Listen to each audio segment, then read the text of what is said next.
ஏப்பா ஏப்பா முனியப்பன் பேசுகிறேன்ப்பா. விஷ்ணு ஜம்மு நிற்க.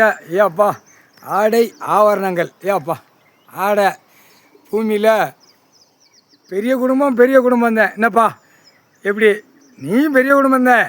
சிவன் குடும்பம் கொடியில் வந்தவங்கல்ல, அண்ணன் தம்பி 3 பேர் ஒன்றோட கொடியில் வந்தவங்கல்ல. இருந்தாலும் என்ன கஷ்டப்பட்டாலும் தான் குடும்பத்தை விட்டு கொடுக்காத நிலைமையில் உட்காந்து கஷ்டம் கருமாயப்பட்டாலும் உங்கள் 3 பேர்த்தையும் பொண்டாட்டி பிள்ளைகள் எல்லாத்தையும் அவன் ஆட்டாமுட்டிக்க ஈஸ்வரன் குடும்பம் இளைய பையன் மகளும் அழகாக உங்களுக்கு என்னென்ன செய்யணும் என்னென்ன பண்ணணும் அது கரெக்டாக பண்ணுதாங்கப்பா. கஷ்டப்பட்டாலும் 7 ஜென்மம் ஆச்சுப்பா. 7 ஜென்மமாக இந்த மைண்டை போய் அழிச்சிட்டான்ப்பா.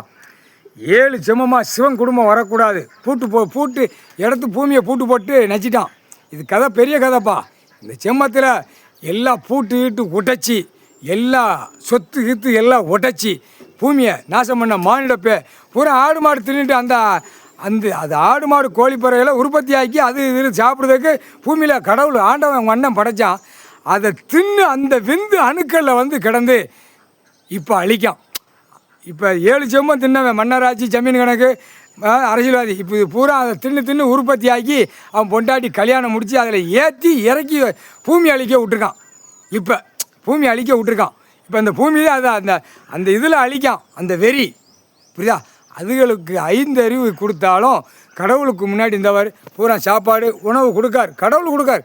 அது கடவுளை கும்பிட்டு சாப்பிடுது. இந்த பேருக்கு என்னப்பா கண்ணு இருந்தும் கண்ணு தெரிஞ்சும் கடவுள் வந்து உட்கார்ந்துருக்கார். பார்க்கலையில அப்போ என்ன செய்யணும்? கண்ணை கொத்தி விட்டுறணும். சாமி கடவுளால் பவர் கைலாசத்தில் விட்ட நாக்கால் விட்ட அப்போ கண்ணு பவர் இறங்கலாம் தேடுவான். இல்லை வீட்டுகளில் நம்ம பொண்டாட்டி பிள்ளையெல்லாம் கண் இறங்குது கடவுள் ஒன்று உட்காந்துருக்கு. அப்போ தான் சொல்லுவான் உட்காந்துருக்காருடா அவர் குடும்பத்தை அவமதிக்காதடா ஐயா உட்காந்துருக்காரு. அவனை கண்ணு தெரியாமல் போதா என்ன காரணம்? சாமி குடும்பம் பெரிய குடும்பம் சொத்து பூமி கடவுளுடைய சொத்து. நமக்கு உயிர் வாழ்கிறதுக்கு ஆண்டவன் பகவான் நமக்கு பூமியில் கொடுத்துருக்காரு. நம்மெல்லாம் அழிச்சிட்டோம். அப்போ கண்ணு தெரியாமல் இந்த ஜென்மத்தில் விடுதார்.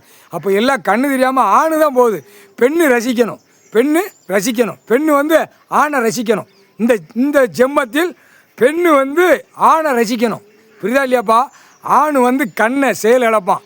இன்றைக்கி உச்ச காளீஸ்வருக்கு சிவப்பு ஆடை கெட்டித்தான் ஆகணும். வேறு வழி கிடையாது. தமிழ்நாட்டுக்காரப்ப கண்ணு தெரிஞ்சு உட்காந்துருக்காரு. கண்ணு தெரியாமல் உட்காந்தானா கண்ணு தெரியாமல் உட்காந்துருக்கான். அரசியல்வாதி நீதிமன்ற கோர்ட்டு பூரா எல்லா கணக்குலையுமே கண்ணு தெரியாமல் உட்காந்தா அது பெரிய தப்பு.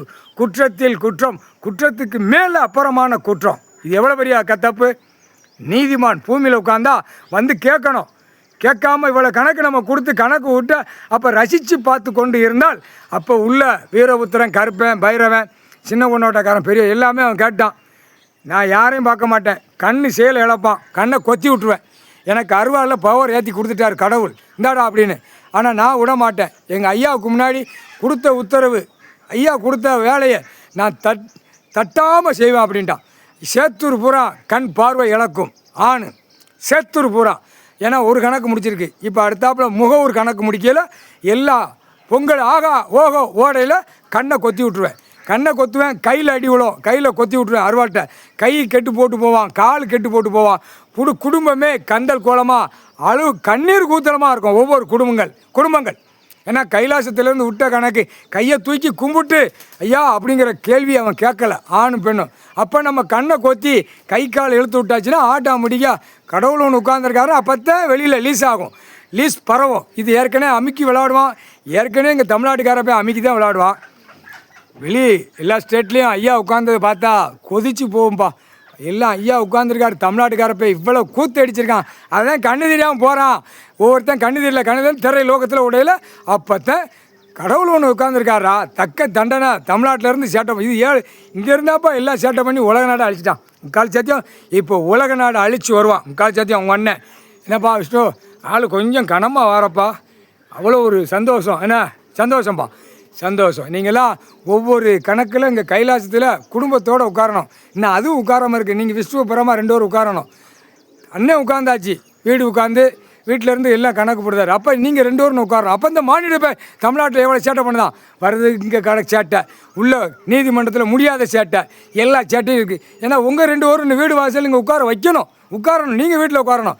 எங்கன்னாப்பா உங்களுக்கு வீடு போட்டிருக்காங்க ஒன்று போடுவான், டைம் வரும் உட்காருவிய. நீங்கள் வீடு வாசல் உட்காரணும்லப்பா. வீடு வாசல் உட்கார்ந்தாத்த இந்த உலக நாடு அழிச்சு முடியும். உங்களுக்கு வீடு வாசல் போட்ட உடனே உங்களுக்கு வீடு கெட்டின உடனே அழிச்சிருவான். கைலாசத்தில் உங்கள் 2 பேர்த்துக்கு வீடு வாசல் கெட்டின உடனே மண்ணை அழிச்சிருவான். பெண்ணு தப்பிக்கும், ஆணு பூரா சோழி முடிஞ்சுவான். முக்கால் சத்தி